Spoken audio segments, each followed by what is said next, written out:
So, ayun guys, no, ito yung isa sa mga activities na pwede mong gawin dito sa Casa Peregrine, dito sa Tanay Rizal. Ang tawag nila dyan is spider.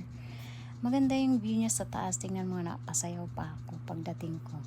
Tapos ito sa mga, isa sa mga adventure na yung gulong na nakatali sa lubid.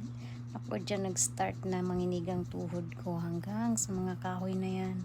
Kasi talagang nagsuswing-swing siya pagka inaapakan mo. Talagang medyo hirap ako dyan. Sa mga yan, lalo na yan, yung mga single na yan. Yung para siyang duyan. Gusto ko na nga lang umupot, magduyan na lang ng magduyan.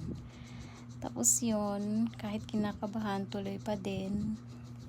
Pero natapos ko din naman siya at nag-success din naman ako dyan. Oh, 'di ba? Success din. Pero ito ang pinaka napasigaw talaga ako kasi sa tuwing yung hahatakin ni kuya dyan tapos pababa yung duyan. Diyos ko, para kang titilapon.